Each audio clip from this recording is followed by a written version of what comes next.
first of all, to the WSU School of Music, as well as the Center for Arts and Humanities and Allegro for helping us co-sponsor this event tonight. I'd also like to do a little shout out to Horace Alexander Young for bringing my attention to Dr. Dawn Norfleet and providing her materials enough to say, yes, this is absolutely someone dynamo we want here tonight. So thank you again, Dr. Horace Alexander Young. Tonight we are here for a lecture of Freedom Songs, Black American Music as Protest by Dr. Dawn Norfleet. A little bit about Dr. Norfleet.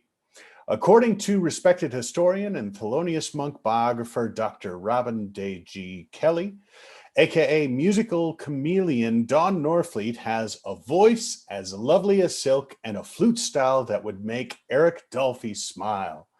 Dr. Dawn Norfleet describes her own genre-bending original music as an amalgam of Afro-diasporic sounds spiritually rooted in traditional jazz, with traces of African polyrhythm, Western classically tinged counterpoint, and a unifying swirl of African-American polyrhythm, 70s funk. She enjoys challenging listeners and musicians with eclectic rhythms and melodies while keeping them engaged with a solid groove and enchanting harmonies. In describing her own music, she's equipped with a solid 3.5 octave vocal range, a soulful flute sound, and compositions that demonstrate fluency in multiple musical languages. As a band leader, she's performed at LACMA, the Skirball Cultural Center, and the West Hollywood's Winter Sounds Concert series at Plummer Park. As a composer, she has been honored as a fellow with the Jazz Composers Orchestra Institute in New York City. She has also been selected to participate in the prestigious Banff International Workshop in Jazz in Canada. As a vocalist, she has sung on each of acclaimed saxophonist Cassimi Washington's major recordings since 2015 and performed with his extended ensemble at Coachella, the Hollywood Bowl, and the Walt Disney Concert Hall. Her versatility in the variety of styles from traditional to contemporary jazz can be tempered to a variety of settings. Also a scholar, she teaches, lectures, and leads workshops at academic institutions such as Colorado College, Occidental College, UC Davis, Lewis and Clark College, and the University of Virginia. Dr. Dawn is an alumna of Wellesley College and Columbia University.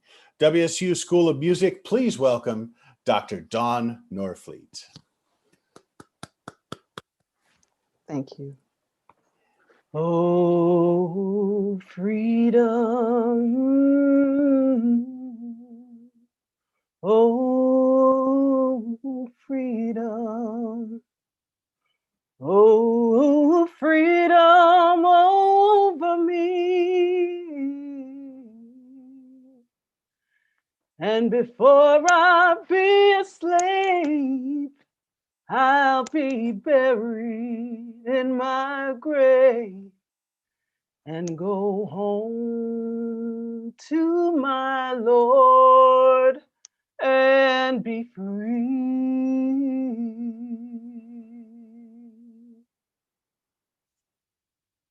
Good evening, everybody. Thank you very much. I should also give a shout out to my current place where I'm teaching, which is at UC Irvine. And so I'm really blessed to be here. Thank you very much for having me. It's a topic that is very close to my heart. So protest music might mean many things to different people. So the way I'm using protest music, I'm using it to mean music that makes you aware of a problem in society, is provocative and often controversial. It challenges you to think about something in a different way, and it can motivate or inspire you to act on what you feel. So I'm going to present different styles and different genres of African American protest music. And you know, one of the great things about this is that this is just to get the conversation started. And by the time I end with this chronological presentation, there are going to be people who say, "Oh, I should have included this, and I should have included that." But the great thing is you're thinking about it. So, so like I said, this is just to get the conversation started. I might not deal with like the most popular or the most obvious artists to include, but these are some very the people I've chosen to highlight here have done things, I think, in kind of a very interesting way to me personally, and I hope you'll find it as fascinating and rich and inspiring as I do.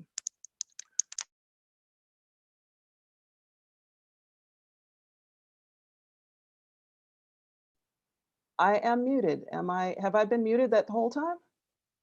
Okay, I somehow got muted. Okay, well, I'm going to start with my PowerPoint presentation here.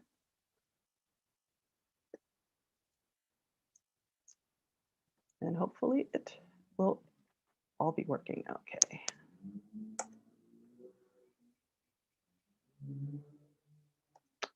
All right. So, as an ethnomusicologist, I study music and culture, and I just have a thing about, having things presented chronologically. So I'm going to start with protest music before the 1900s.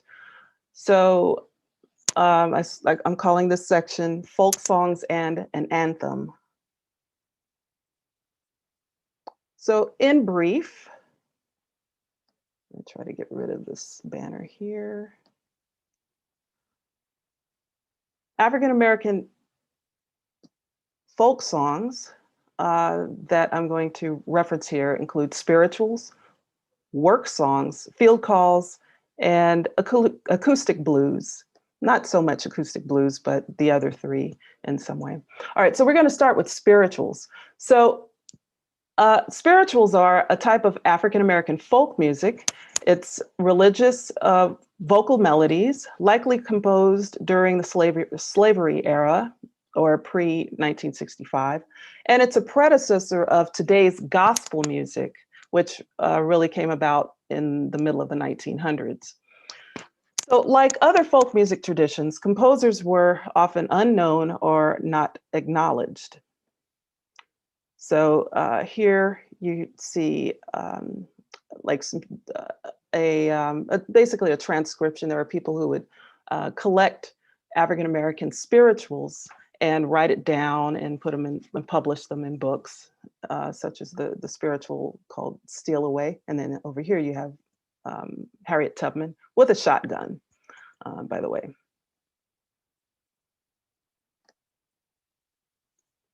Spirituals, a brief history. Enslaved Africans in America were forced to abandon their spiritual traditions and adopt European Protestant Christianity, minus the freedom and equality stuff, right? They were prohibited from reading and writing and were given texts from the Bible that promoted slavery. In secret, however, some learned to read and interpret the Bible on their own for themselves and their communities. They also adapted Christian beliefs and traditions by adding African practices. And for example, belief in the tangible manifestation of God in the body. So that's a whole rich history in its own in itself. So spirituals were passed along orally or by ear from generation to generation. And many of these songs are still sung in churches, African-American churches today. So in the 1950s and the 60s, some of these songs were adapted as protest songs in the civil rights movement, and they were known as freedom songs. So these are some 5 basic folk elements, African-American folk elements. So there are more, but we'll just, focus on 5 this time. Natural voice, but I'll also say with timbre and timbre changes, like changes in your voice, like maybe going from a straight tone to a vibrato, yodeling, or doing different things with your voice. Okay, with the focus on individual expression. Also, pitch bends, moans, groans, and these are also sort of timbral effects. Time stretching or phrasing. hand clapping and movements, and community engagement, as in call response, or even audiences like, commenting on the performers, like yelling or some or cheering. So a really interesting article came out a couple of days ago, CNN, and it was entitled "Why All American Music is Rooted in African American Expression." A new museum shows. So there's a new museum that is dedicated to African American music that just opened up in Tennessee. So, but basically, if you, as an ethnomusicologist with a focus on African American music, this is something that is like kind of a no-brainer that American music started from, well, its roots are in African American expression. So many spirituals used symbolism in double entendre. With coded lyrics, African Americans, or actually at the time, but before they were actually Americans, enslaved Africans could communicate the best routes to free lands or praise heroic figures under the clueless gaze of plantation owners and overseers. And these songs included Follow the Drinking Gourd, Swing Low, Sweet Chariot, and Steal Away. So we're going to look a little bit at these codes. So spirituals tended to deal with Old Testament figures and as if they're living heroes. And that's because some of these songs were used as codes. So when you hear about Moses, they're actually praising Harriet Tubman. Israelites means enslaved Africans. Egyptians stand for European slaveholders. Heavenly goals could be the promised land, treks north to free lands of northern Canada, and it could also mean death, as in the song that I opened this presentation with. Oh freedom, oh freedom, oh freedom over me as an individual. Before I be a slave, I'll be buried in my grave and have freedom on my own terms, even if it's in the afterlife, right? So Odetta and Joan Baez were among folk artists of the 1960s who adopted this spiritual as a freedom song. Wade in the Water is another one of these coded songs. So many people have heard this. The chorus goes like this: wade in the water, wade in the water, children, wade in the water. God's gonna trouble the water. And then it has multiple verses. And as a folk song, many versions of this song will have many different versions of these verses that go along. But so verse 1 and some of the verses, you'll see in some recordings or some, lyric compilations. But you could still see some of the symbolism that happens in the song. All right. Who's that band all dressed in red? God's gonna trouble the water. Must be the band that Moses led. God's gonna trouble the water. Who's that band all dressed in white? God's gonna trouble the water. Must be the children of Israelites. God's gonna trouble the water. Jordan's water is chilly and cold. It chills the body, but not the soul. If you get there before I do, tell all my friends I'm coming too. So here you see, reference to Israelites, Moses. And if you think about the property of water, just even beyond a double entendre, water in addition to being a route of, uh, where people could get off the path and escape, to freedom, water also cleanses the body scent. So when slave catchers would come and try to, catch enslaved people and bring them back to slavery, they would use dogs. So this is a song that's telling you to get in the water. Um, it cleanses the body, it chills the body, but not the soul. It could chill your body, but it won't quench, it won't, cover the spirit. The spirit will still lead you on and give you strength, right? And if you get there before I do, tell all my friends I'm coming to.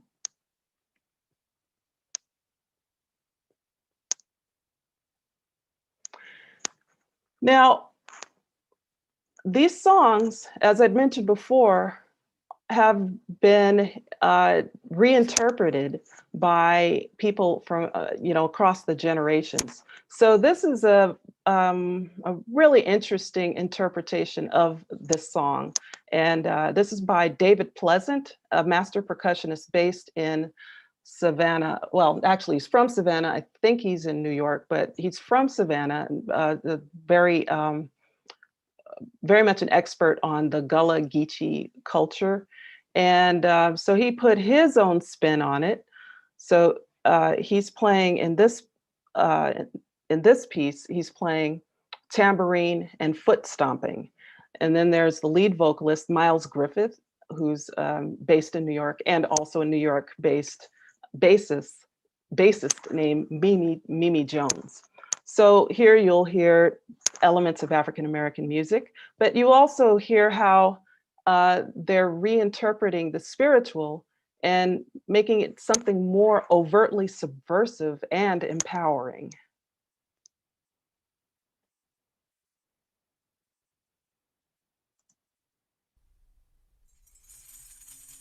1740 thereabouts, they took the drums away. But they could not stop the beat time. They could not stop the beat time. Yeah. They could not stop the beat time. They could not stop the beat. Break, break, break the chain. Put some history on the page. Break, break, break the chain. Put some history on the page. In the water. I said, wade in the water, children. Wade in the water. Say God's gonna travel the water. Yeah, wade in the water. Wade in the water, children. Wade in the water. I said God's gonna trouble the water. See that band all dressed in red. God's gonna trouble the water. Well, it must have been the band that Moses led. I said God's gonna trouble the water. Yeah, wade in the water. Wade. All right. So as you see, that's got, with the adding of the percussion and the use of the voice and the whole, the foot stomping, which takes the place of a drum. It gives a whole other spirit to this song. And that was recorded in 2000. So now let's look at folk work songs. Now, features of work songs, this is one group. You hear group and leader interaction or call and response. You're also going to hear pitch bends, moans, and groans. But the main thing about a work song is that you're going to hear a strong driving beat, because the purpose of a work song is to bring a group of people together musically to get a task done. And I'm talking about back-breaking, tedious, dangerous, heavy work that's very, very repetitive. So having a song where everybody will move at the same time and they'll that movement will end in the production of a sound. That's the purpose of the work song, and you'll hear something that's just it has a very driving beat. So this is, oops, an example of a work song. Be my woman, girl, I'll be your man. Be my woman, girl, I'll be your man. Be my woman, girl, I'll be your man. Get this son and dollar in your hand, in your hand, Lord. In your hand, get this son and dollar in your hand. Stick to the promise, girl. Oops. All right. So you hear this clicking sound. All right. And so this is like a reenactment of the kind of sound that would be produced. So the way this recording came about was a white ethnographer, basically a folk music collector named Alan Lomax, went around different communities across the United States to collect folk music. And so there's like this huge archive of folk music. And one of the things that one of the places that he went was this prison camp in Mississippi. And he interviewed a number of people who had been imprisoned, and I think also people who are currently imprisoned, and getting their stories. And it's really fascinating and rich to hear firsthand experiences of what it was like to live under slavery-like conditions produced by imprisonment and what do you call it? I'm sorry, sharecropping. That's what I'm trying to think of. So these were slavery-like conditions. So the freedom wasn't really free, right?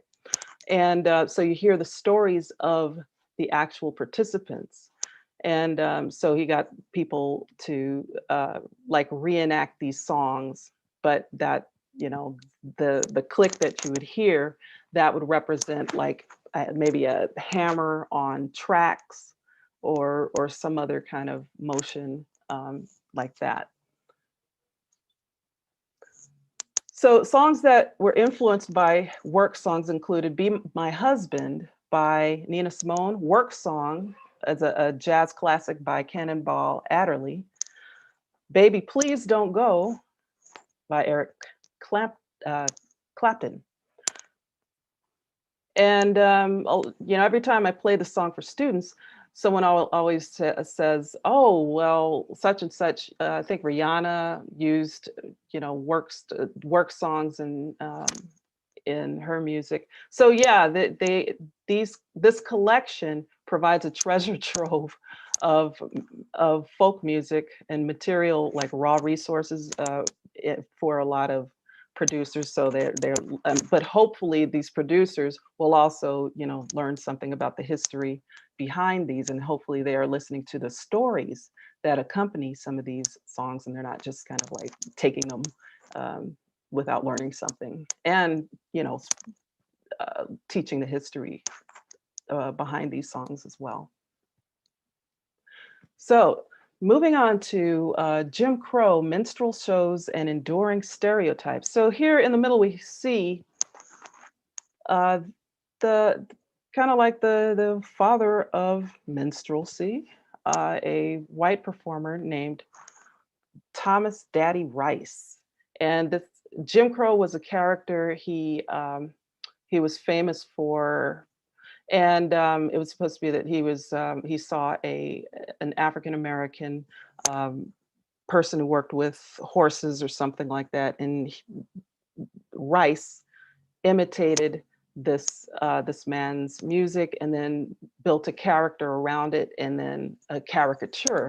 As you see, there's tattered clothes. He has red lips, and this became like a very, very enduring image. So if you look down at the bottom of the screen here, I have like stuff covering it, but you could see that it was, I think, in the done in, this was an illustration from the 1830s, like 1832 or something like that.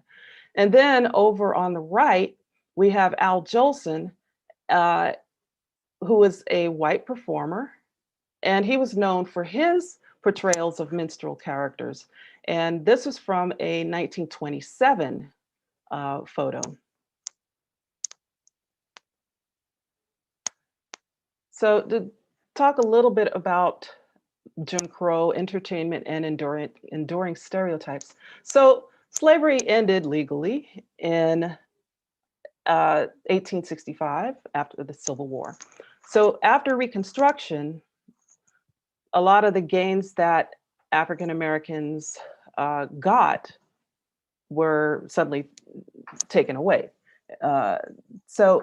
And a new system of slavery by another name quickly replaced the old institutions that, as I mentioned before, sharecropping and prison labor. So there's plenty of information on this, such as The New Jim Crow by Michelle Alexander, the film, this really wonderful film on through PBS called Slavery by Another Name, and the film 13 by Ava DuVernay that deals with these issues. So minstrel entertainment in Jim Crow. White entertainers in New York City developed a type of musical theater largely based on imitations of Black entertainers in the early 1800s. So minstrelsy was a form of early musical theater, and dare I say, first genuinely American musical theater. And it developed from people up north, white Northerners imitating Black Southerners. And they were depicted as lazy and subhuman, best suited for servitude, hard labor, or imprisonment. All right, so these minstrel shows lasted for some 100 years, some 100 years.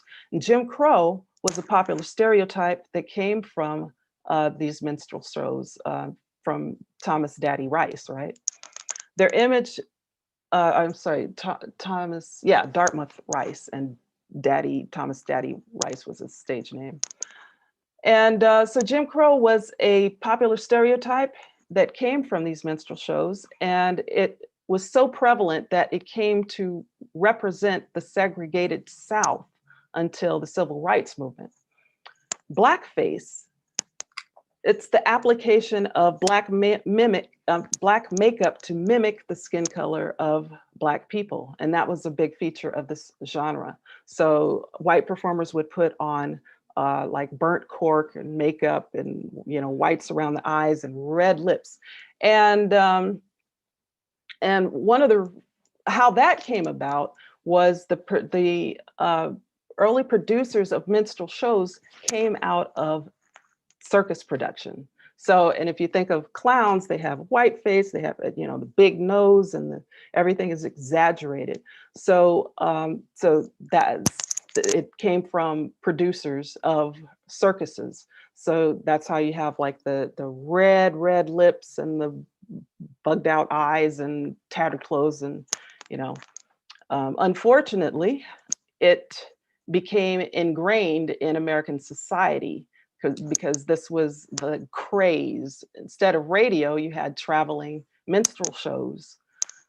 And and the other ironic thing about this is that many Black performers also blackened up their faces because it was the only gig in town for especially for performers in the South. So imagine this: a Black person putting on white makeup and then black makeup over that. So Black people imitating white people, imitating Black people. So, and today it's easier, it's kind of easy to make a judgment about people of this generation who chose to do this for a living. But when you think about the professional options available to most African Americans, a generation, well, not even a generation after slavery, but in some cases during slavery, and then where they were performing, they just didn't keep the money, right, during slavery. But after slavery, the in a lot of places, the work options were chopping cotton, cutting sugarcane, picking tobacco, domestic labor, or this, minstrelsy. So there weren't a whole lot of options. So minstrelsy perpetuated dangerous and enduring stereotypes for over a century. And it kind of goes, in my opinion, from the relatively benign to the outright dangerous. So this is relatively on the benign spectrum, I would say. Now, Aunt Jemima and Uncle Ben, perhaps one of the most enduring images of Black people in pop culture. And the stereotype is that they are the selfless, faithful servant who is willing to throw themselves into harm's way to save the person they're working for, you know. And this character is actually in one of the Stephen Foster songs called Uncle Ned, and that's a minstrel song from the 1800s.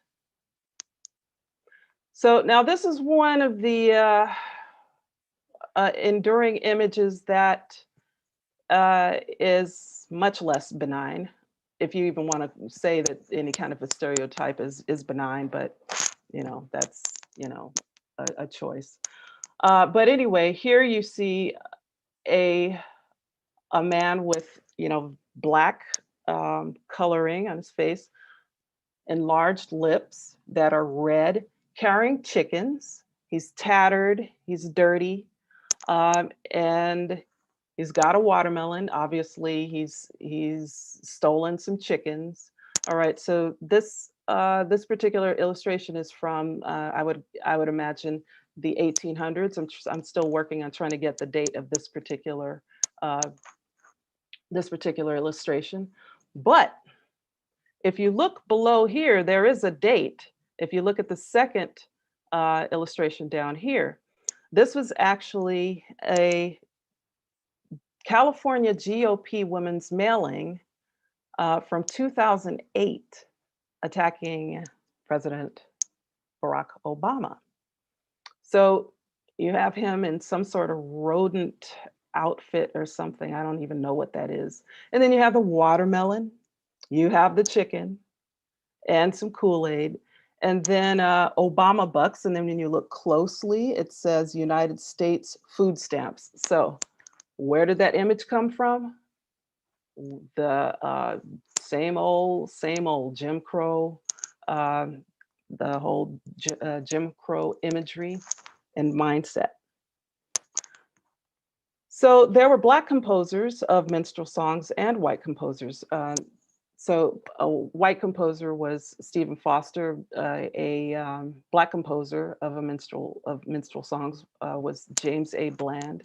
So if you've heard Swanee River and Turkey in the Straw, I'm sure those of you who have ice cream trucks going around your block, you've probably heard Turkey in the Straw.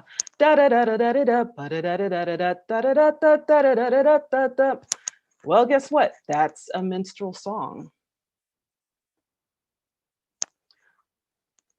So on the other hand, there were Black musicians from a growing middle class, and they protested minstrel stereotypes through their own artistic work. So, and this was something that happened like all, around this time, a lot of countries just all over the world, they were looking to folk music.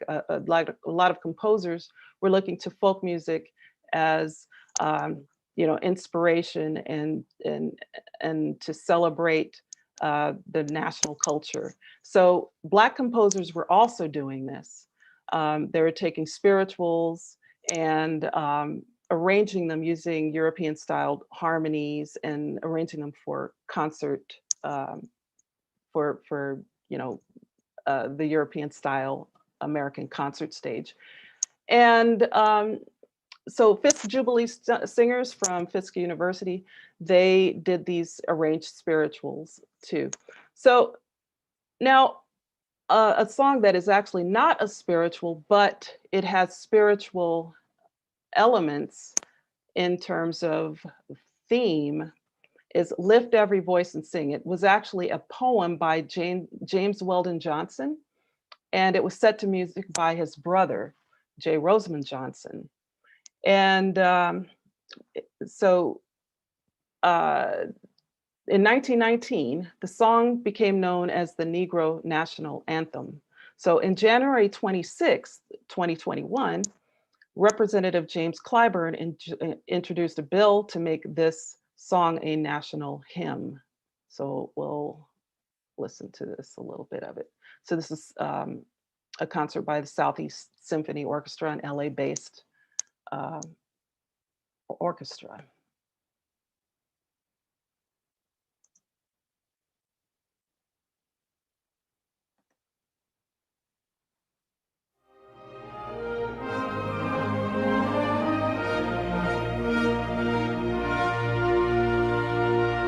And of course, you have to stand up because it's the national anthem, right? Black national anthem. And I want to hear every single one of you.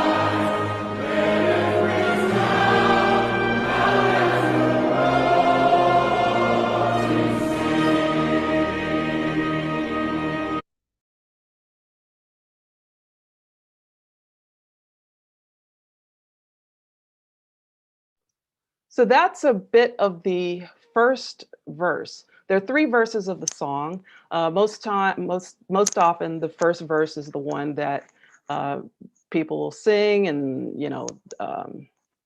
but the second verse is where it shows the violence. It shows the anxiety. It shows the hopelessness of the struggle toward freedom, and it also shows the hope that African Americans found. So I'll just read it a little bit. All right. Stony the road we trod, bitter the chastening rod, felt in the days when hope unborn had died. Yet with a steady beat, have not our weary feet come to the place for which our fathers sighed? We have come over a way that with tears has been watered. We have come treading the path through the blood of the slaughtered. Out from the gloomy past, till now we stand at last, where the white gleam of our bright star is cast. So it's a beautiful and powerful second verse. So moving on to the 1930s, 30s through the 50s. It was a very, very dangerous time for African Americans, especially in the South, but anywhere in the country. freedom wasn't free. Equality was not equal. In fact, in the first 35 or 40 years of the 1900s, there was like a plague of lynching that took place. Lynching, the unlawful execution fueled by ethnic or racial hatred, generally by a mob or a group of people. It was a common means of social control placed on Black Americans by white Americans, especially but not exclusively in the Jim Crow South.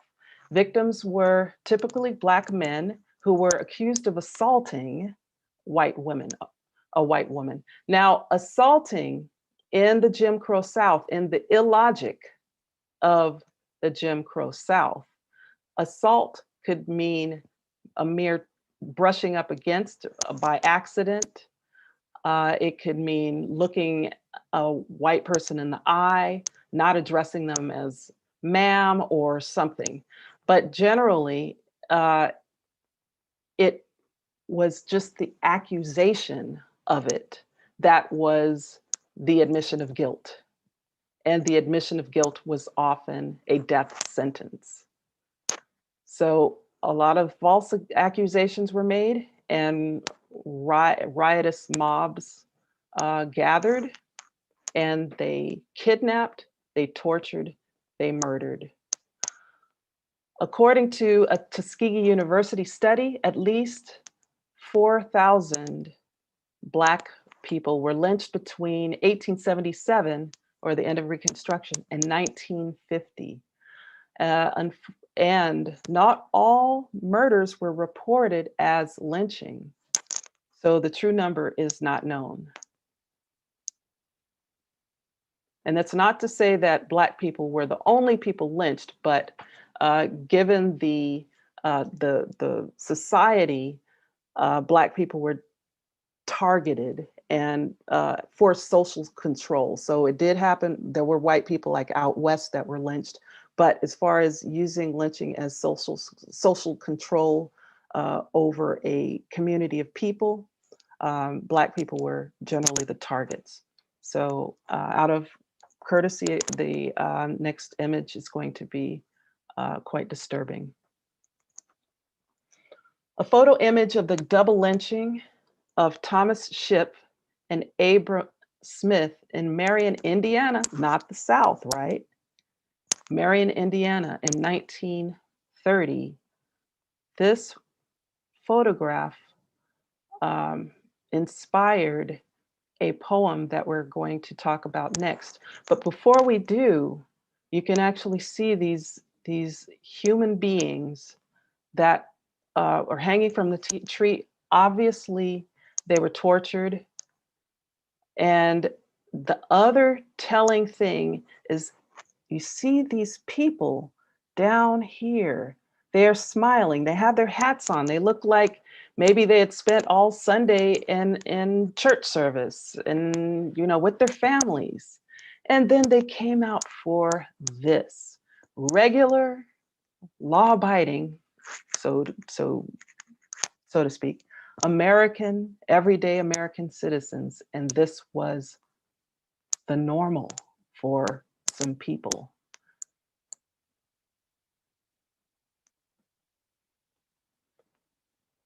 So NAACP had a campaign for anti-lynching legislation. So this was a photo from 1936. So Billie Holiday is known for being a jazz singer. In 1939, at age 24, Billie Holiday had a meeting with Lewis Allen, a white Jewish New York school teacher and activist. He gave Billie Holiday a poem and a general melody that would become Holiday's signature song, Strange Fruit. Now, Billie Holiday was known for singing torch songs and love songs about love lost, love desired, love abused, and that kind of thing. Just kind of, yeah, just regular old love songs. But she put her spirit in everything into these songs, right? So her singing this song really exposed lynching to this plague and sin of lynching to her audiences. And it's said that she included this song in every concert.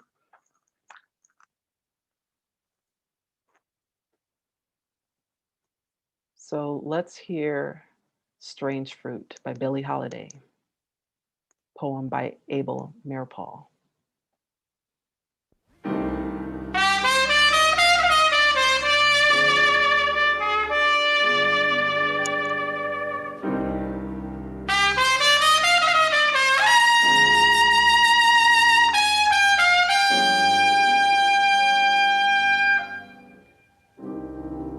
Southern trees bear strange fruit, blood on the leaves and blood at the root, black bodies swinging in the southern breeze,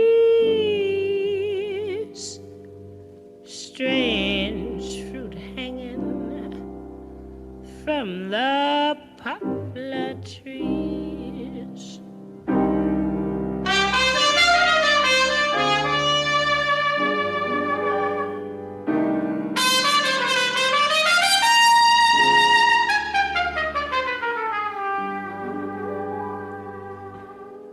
Pastoral scene of the gallant South, the bulging eyes and the twisted mouth, scent of magnolia, sweet and fresh.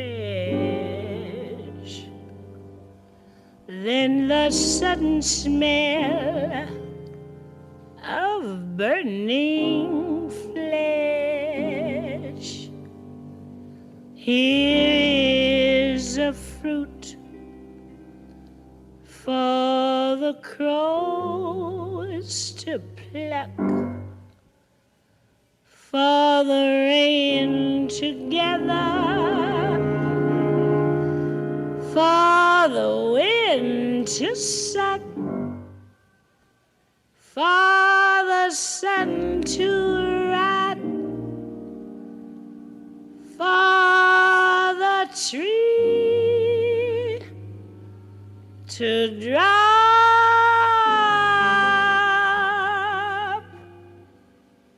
Here's a strange and bitter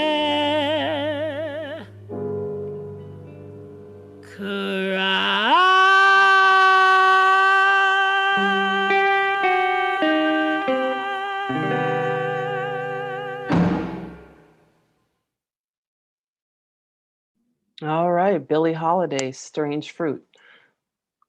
So imagine you are known for singing pop songs, and you are loved for singing pop songs and love songs and songs that make you feel good.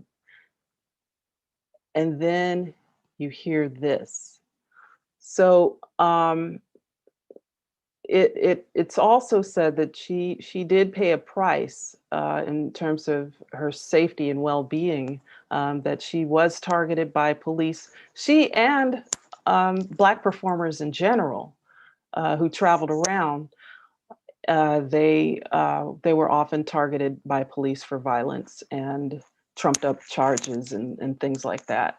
So, but she was determined. Ain't gonna let nobody turn me around. Civil rights movement, 1950s through the 60s. So the civil rights movement gained momentum in the 1950s and received worldwide attention through news media images of atrocities against Black Americans. So with magazine coverage and news coverage, you know, you would see violence of, you know, from the South happening against Black people, and that helped to generate concern from white Americans about Black Americans, and you know, and also, you know, some people would say, you know, music also helped. So white people would find out about Black Americans through the music, through listening to rhythm and blues, from listening to jazz. And so they learned about Black culture that way. And then, you know, with news reports and maybe going to see a Black artist here and there, you know, inspired people to get involved with civil rights movements, with the civil rights movement, you know, going down to the South and participating and helping with the civil rights movement down there. So in 1955, what happened to Emmett Till, a 14-year-old boy from Chicago, is another one of these series of events that struck a match in the consciousness of America and the conscience of America about civil rights and the inequalities of society. So Emmett Till was a 14-year-old boy from Chicago, and he was lynched in Money, Mississippi. So, as often was the case, he was accused of whistling at a white woman. I think that was the first story. So there are many different versions of this story. But remember, just the accusation was was enough to be a guilty sentence for a Black person in the South during that time. So Till was kidnapped, tortured, and murdered by a mob spearheaded by the accuser's relatives. So Emmett Till's mother, Mamie Till, insisted on an open casket. And so photos of the boy's mutilated body appeared in Life magazine. So interestingly enough, years later, the accuser, Carolyn Bryant Donham, admitted to having lied about the case in an article published in 2017. On February 26, 2020, Congress passed bipartisan legislation making lynching a federal hate crime, and it was called the Emmett Till Anti-Lynching Act. However, a single vote by Senator Rand Paul has prevented the bill from being voted into law by unanimous consent. So during this time, African Americans pulled on some of these spirituals and maybe changed some words and some themes and some verses, and made it relevant to their struggle. And Ain't Gonna Let Nobody Turn Me Around was originally from the spiritual Don't Let Nobody Turn You Around. And so this is a little bit of my interpretation of it. 2, 1, 2, 3. Ain't gonna let nobody turn me around, turn me around, turn me around. Ain't gonna let nobody turn me around. Gonna keep on walking, keep on talking, marching down the freedom lane. Hear the call and response. Let injustice turn me around, turn me around, turn me around. Ain't gonna let injustice turn me around. Gonna keep on walking, keep on talking, marching down the freedom lane. Okay, so you hear the call and response. There's a leader, and then the people are joining in, and it's these protest music, these kinds of protest songs, these freedom songs, help serve as a community glue, as a kind of a thing to unite everyone and to keep everyone inspired and moving along during dangerous, very dangerous times. It's Rosa Parks, of course. And here's a 15-year-old girl named Elizabeth Eckford of the Little Rock Nine. And I'm going to talk a little bit more about this Little Rock Nine and with the next song.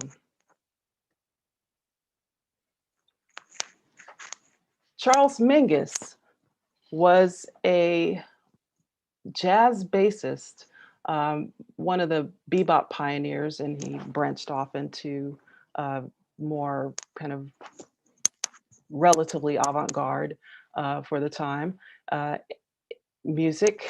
And he used jazz as a vehicle for protest. He was known for not mincing words, very strong personality. And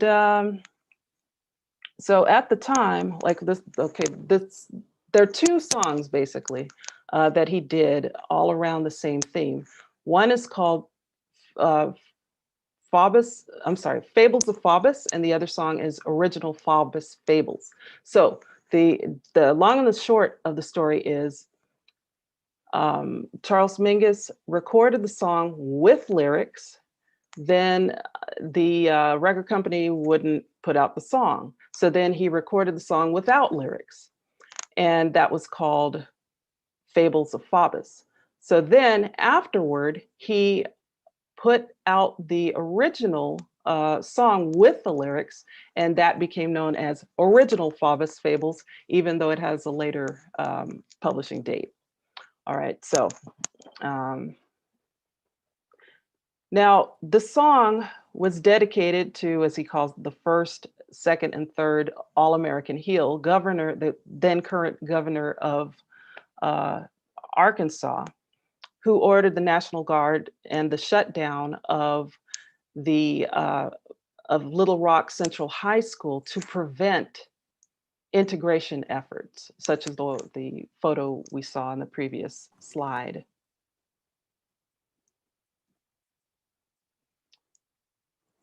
So this is a little bit of the original Faubus Fables from 1960. Dedicated to the first or second or third All-American Heel, Faubus, and it's titled Fables of Faubus. Oh Lord, don't let them shoot us. Oh Lord, don't let them stab us. Oh Lord, don't let them tar and feather us. Oh Lord, no more swastikas.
Okay, so this song I first heard when I was in college, and I just was immediately I was just floored by the song. just how Mingus made a statement like of irony, just with how he used this ensemble. It's like pianoless jazz ensemble, and using like these blues elements of the horn to imitate like a wail, kind of a taunting. He's using the jazz instruments to taunt, right? So, and to make a personal statement of protest. Dedicated to the All right, and these are the four girls who were slain by white nationalist terrorists who placed 19 sticks of dynamite in the basement of their church in Birmingham, Alabama, 1963. So Nina Simone, singer, pianist, songwriter, and activist. She was born in North Carolina. Studied at Juilliard. She wanted to be a classical singer, but she got involved in just many different styles of music, from, Great American Songbook, jazz, pop, folk, and musical theater, even, including her own compositions. And this is another song that really floored me when I first heard it. It's called Mississippi Goddamn. And she basically blasts everybody at that time. All right.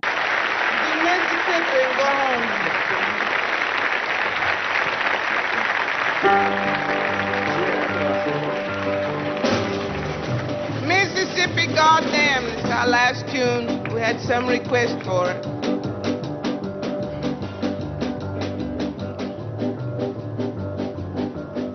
Alabama's got me so upset.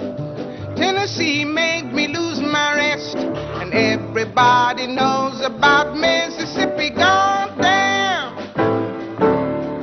Alabama's got me so upset. Tennessee made me lose my rest. Everybody knows about Mississippi goddamn. Can't you see it? I know you can feel it. It's all in the air. I can't stand the pressure much longer. Somebody say a prayer. Alabama's got me so upset, and Governor Wallace has made me lose my rest. Everybody knows about Mississippi goddamn.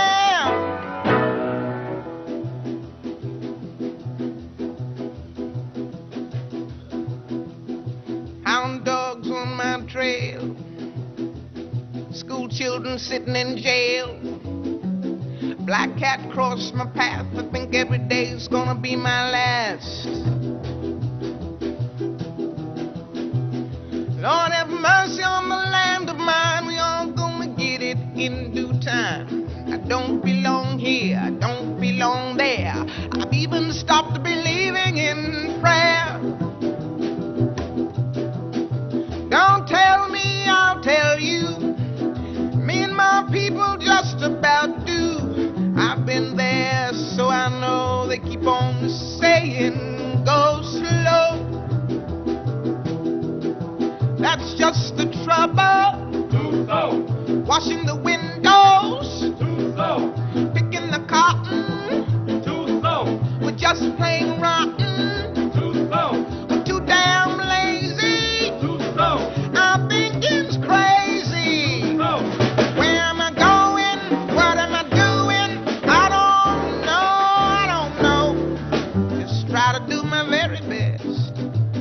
Stand up, be counted with all the rest. Everybody knows about Mississippi goddamn.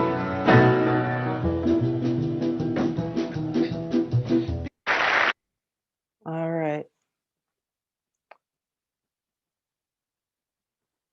So, that song was written in response to the death of civil rights activist Medgar Evers, who was murdered by white nationalist terrorists in front of his own home. And this was in response to that murder or assassination. as well as just a whole lot of other things that were going on that she referenced. And when she would perform this song, she would just alter the lyrics and adjust to whatever was going on in that particular state or the country, or she would adapt certain things in that song to adjust to the current times. Now, moving on into the late 60s and into the 70s, of course, there was soul. And these are just a few of the iconic protest songs. So, and of course, they're like, they're going to be people who are going to say, oh, what? Blah, blah, blah, blah wasn't on there. Yep, that's right. So these are just a few. The Revolution Won't Be Televised. Gil Scott-Heron. Respect. And a lot of people consider that to be the soul anthem, right? The soul anthem. 1967, of course, that was a cover of a song by Otis Redding. Say It Loud, I'm Black and I'm Proud, James Brown. What's Going On? Marvin Gaye, 1971. You Haven't Done Nothing, and that was about Nixon by Stevie Wonder. So now let's go into the 80s to 2000. They're talking about a revolution. Sounds like a whisper. Big things start from little steps, right? So this is Tracy Chapman. She came out of Tufts University in Boston, and she sang in the folk style. And let's hear a little bit of talking about Revolution, 1988.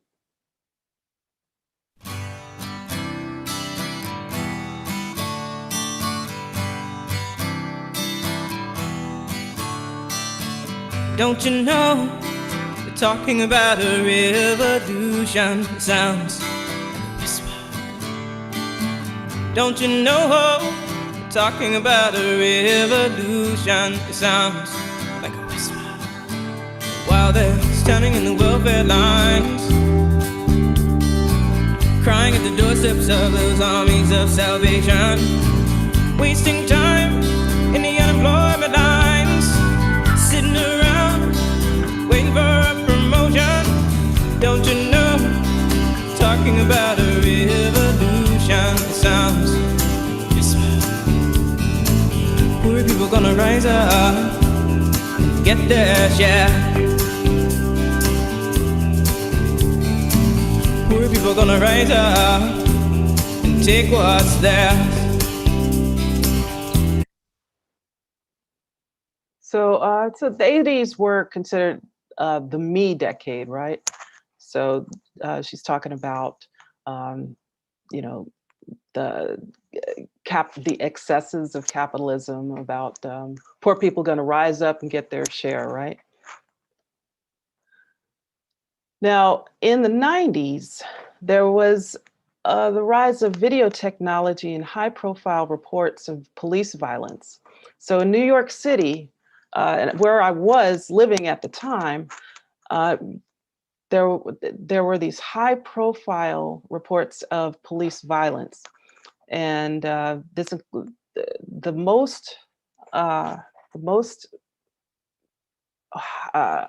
infamous cases were Abner Louima, and he was a Haitian immigrant who was sexually tortured.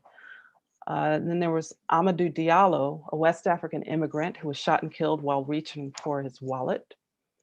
And in Southern California, of course, there was Rodney King, and the Rodney King beating, which led to, among other factors, the LA uprisings, when the police officers who were on videotape as the ones who were beating, when they were acquitted, those were some of the factors that led to the uprising in LA at the time. And then there was Tyisha Miller, and she was a young Black woman who was shot under questionable circumstances. So as I mentioned, I was in New York at the time, and I'd heard about that case, and there were so many stories of so many people, so much racial violence at that time in the 90s, committed by police, and not just by police, but attacks from of on Black people by racist white people, right? And so when I heard about Taisha Miller, that actually struck me because I thought, wow, she was 19 years old. So I was inspired to write a song that I called Requiem for Taisha Miller. 19 Gone, Requiem for Taisha Miller. So the refrain goes, a young life stamped out much too fast, 19 gone in 16 blasts. One more brown child in the past, 19 gone in 16 blasts.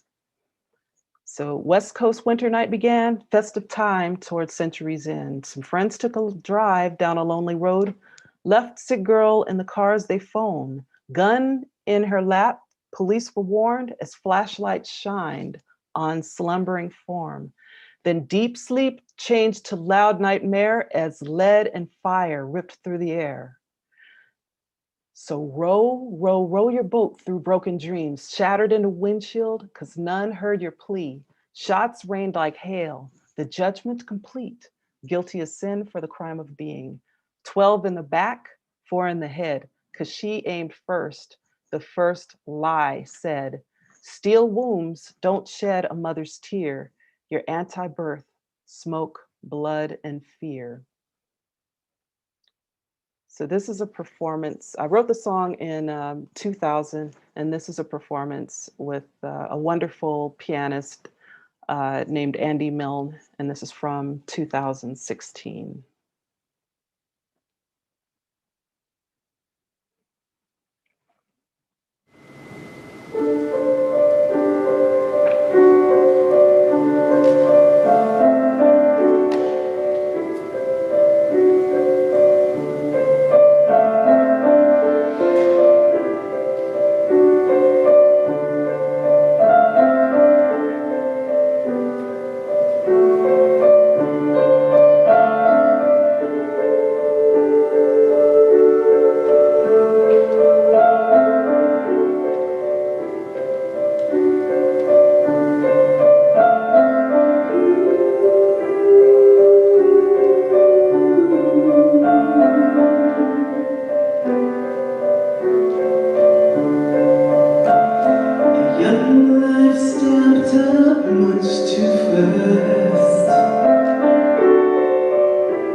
All right, so 19 gone.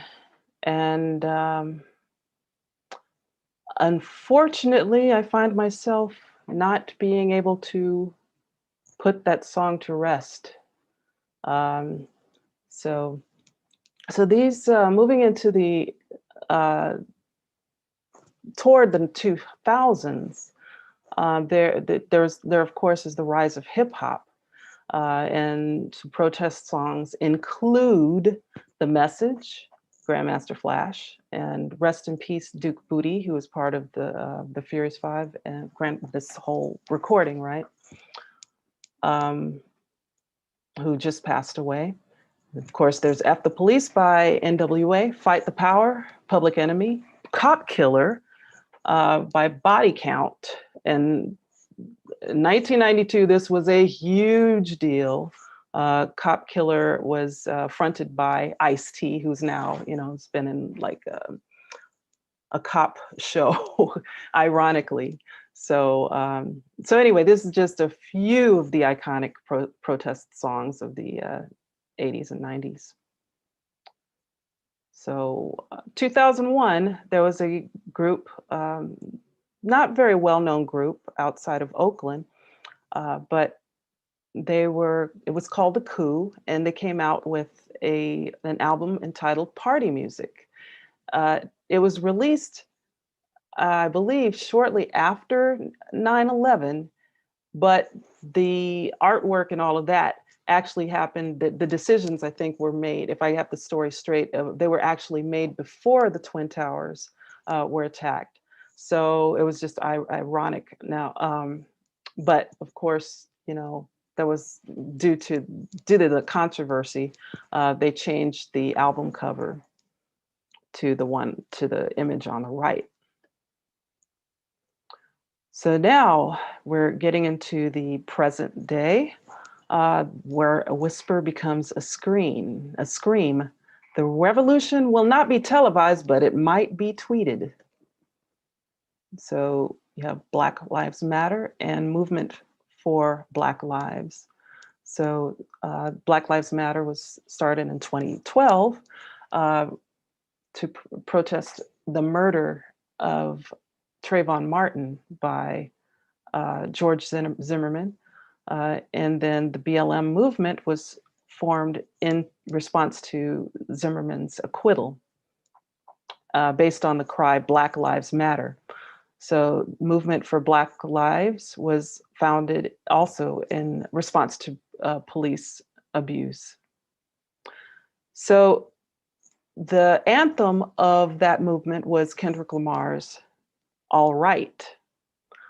And in 2016, Beyonce released the Lemonade album and visual recording. So then there were, of course, uprisings in 2014, protesting the death of Michael Brown by police. National protests. In this case, it was a protester in Portland. So something happened, and I thought it was very interesting. This open note, open letter, open communication from Amir Questlove, the drummer from the hip hop band The Roots. He wrote or typed and kind of an open letter to the music community saying, I urge and challenge musicians and artists to push themselves to be a voice of the times that we live in. And he said, we need new Public Enemies and new Ninas, new ideas. So, and as I mentioned, there was All Right, Kendrick Lamar, F Donald Trump, YG featuring Nipsey Hussle. Now, A Tribe Called Quest, who was from the classic 90s period of hip hop, they came out with a song called The Space Program. This Is America by Childish Gambino, and jazz artist Kamasi Washington in Heaven and Earth, the 2018 album, came out with Fist of Fury. Django Jane also came out in 2018 by Janelle Monáe, and that it's not a protest against racial, violence, but it's more of female empowerment and gender identity, and so it's a very, very powerful song, very powerful video. So Janelle Monáe starts to bring this intersectionality into the this whole musical mix. So the last song I want to talk about, oh goodness, as I run out of time here. But if I can still, I can still answer questions if you'd like. But I just think Beyonce's Lemonade album and this particular song called Freedom, it captures a lot of the things that I've been talking about in this presentation. The song is a collage of Afro-diasporic sound evoking both Black tradition and 21st century pop innovation. So in this song, it's like basically a Black music history class in this one song. So you can hear in her singing, the influence of spiritual singing, all right, and inflection.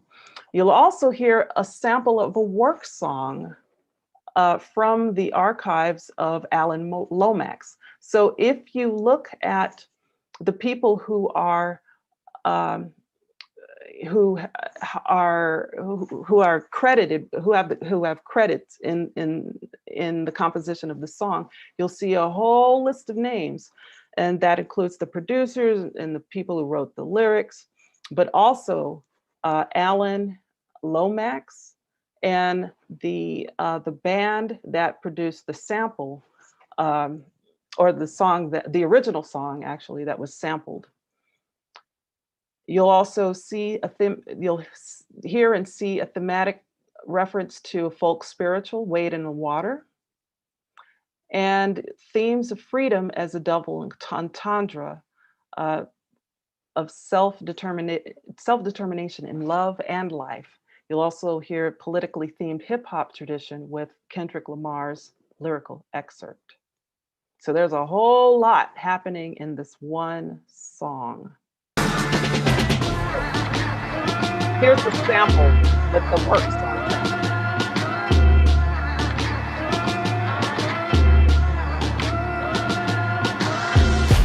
All right, so that portion was where you hear the work song sample. All right, so you'll see that Beyonce was very much influenced by the Black Power, women in the Black Power movement. Of course, she's wearing the blonde tresses, and it's a bit stylized, of course, but the influence is definitely there. So we're going to look at the second and third verses of Freedom. Okay.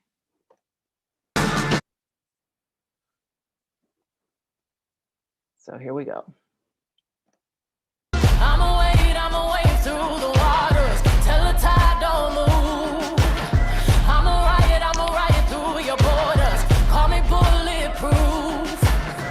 Love, forgive me, I've been running blind in truth. I'ma wade through your shallow love till the deep I'm new. I'm telling these tears go and fall away. May the last one burn into flames.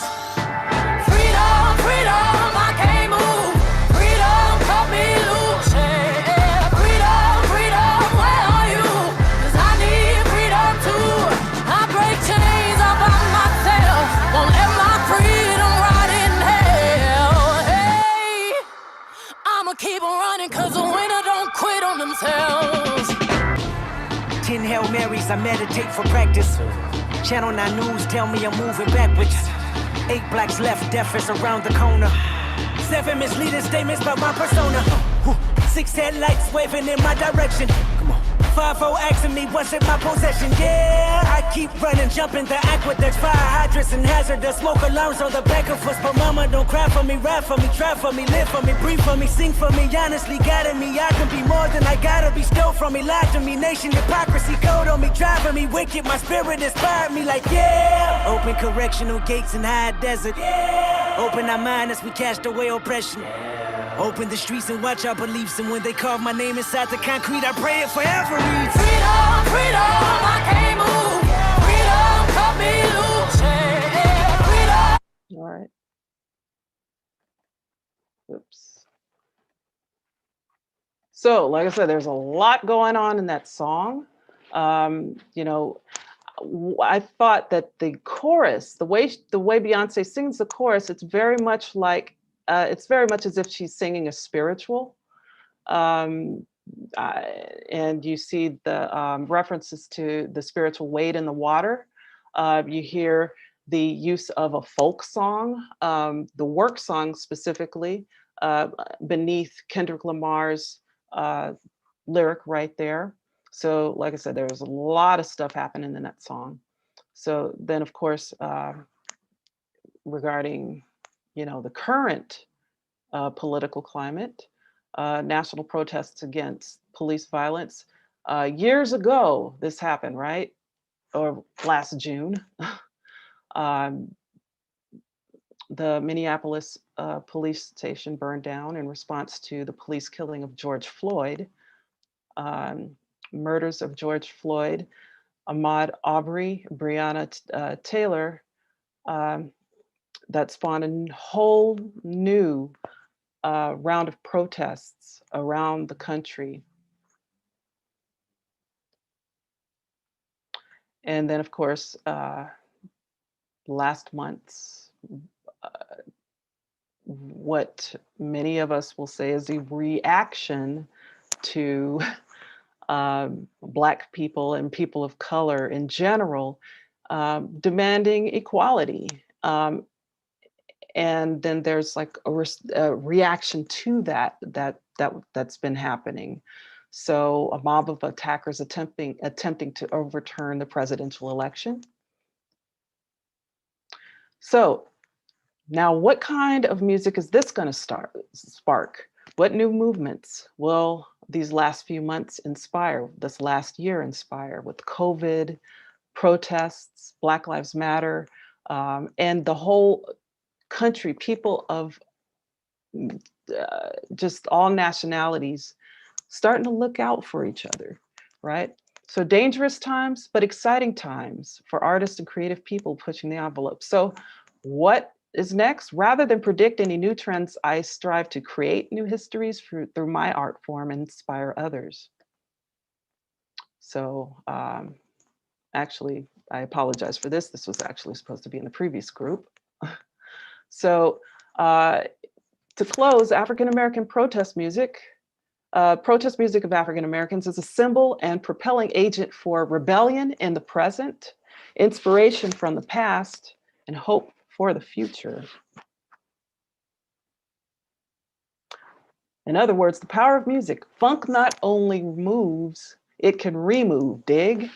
Music has the power to act as a mirror, reflecting contemporary social values, and a catalyst invoking social change. So thank you, Dean Lethe and Horace Alexander Young at Washington State University. Thank you for having me.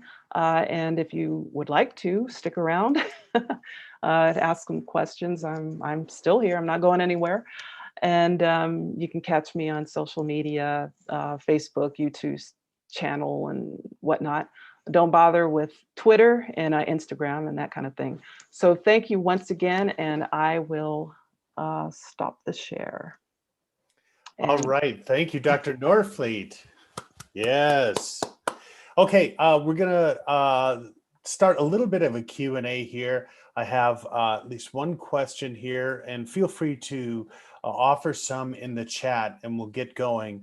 We'll just do a couple of questions. I wanna be respectful of your time here, Dr. Norfleet. So our first question is, I'm wondering how white or non-Black American performers can approach gospel music or music of Black America without trotting upon cultural appropriation. This seems like a tricky line, even when the performance message is meant to unify and the intention of the performers is to lift the message and the music. What can we do to serve the music and the message? Well, I would say learn something about the music, the history, the people that produce that music. I think gaining a sensitivity to the cultures that that produced music, I think that that'll give you a sensitivity to it, and a respect for it. And I think, you know, I think it will come across in your presentation, like the authenticity of your heart and why you want to do this music. I think it's going to be it's going to reflect in how you do it. So yeah, so I would say, yeah, learn about the history, support, you know, the pioneers, learn about the pioneers, support some of the pioneers of that music, find out all you know, what you can, and be informed. That will, I think that will affect the how you present the music. All right. Here we have another one. Dr. Northfleet, how can we help to inspire the youth of today's society and help to teach without overstepping boundaries while still being true and accurately representing what needs and deserves to be represented? I guess some of that was answered by the previous question. Yes, right now, I really think that it's particularly underserved communities and communities of color. I think we talk about food deserts, and I think there are arts and culture deserts, music deserts in a lot of communities of color, at least in LA, I could say that.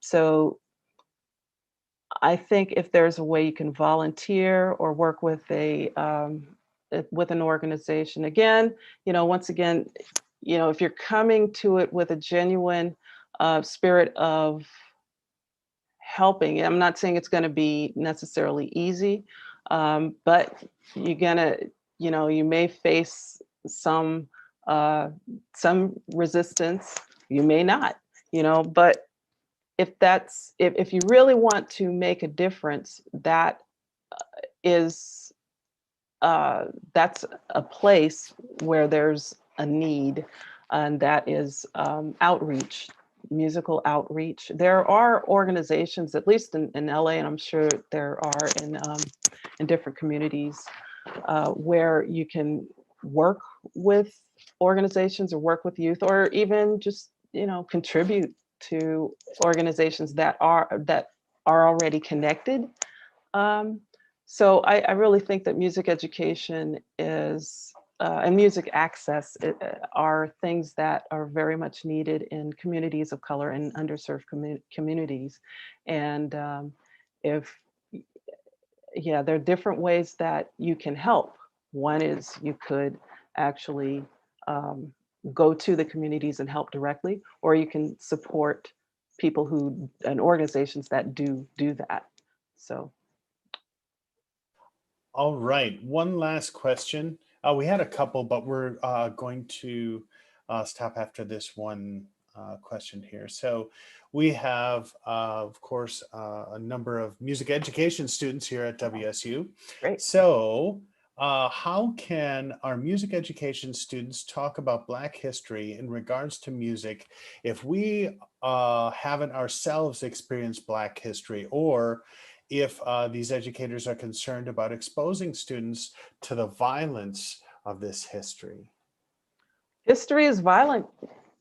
I mean, you know, we're dealing with the aftermath and of of what happens when history has been sugar-coated and we're not dealing with very icky issues such as race. We have to have conversations. We have to talk to people who are different from us. We have to learn to listen. Um, and we have to come out of our social bubbles and our social media bubbles and speak and interact with people who are different from ourselves. We have to read about people who are different from ourselves. We have to find out other what other people's struggles are, and not just from social media, but actually just reading. Like there's a really amazing book by Isabel Wilkerson called Warmth of Other Suns, and it has opened up my eyes about African Americans involved in the Great Migration, or the movement, the mass movement of people leaving the South to urban centers up north and their struggles. So that would be a book I would read. Let's see, she also published a book I think in 2020 called Caste, and it deals with the Americans' peculiar caste system or racial system. So yeah, I would, you know, it's a matter of studying. It's a matter of supporting, artists and writers and cultural thinkers. And yeah, I in fact, I just, I hope at some point I answered your question. I kind of forgot what it was. Did I answer the question? Absolutely. Absolutely. Okay. I think that's a wonderful place to stop. Thank you so much, Dr. Norfleet, WSU School of Music. Let's give her another round of applause. And thank you so much for joining us today. And for everybody that's watching on YouTube, want to thank again the WSU School of Music, as well as the Center for Arts and Humanities, as well as Allegro. Thank you very much, everybody. Have a wonderful night. And thank you again, Dr. Norfleet. Have a wonderful evening.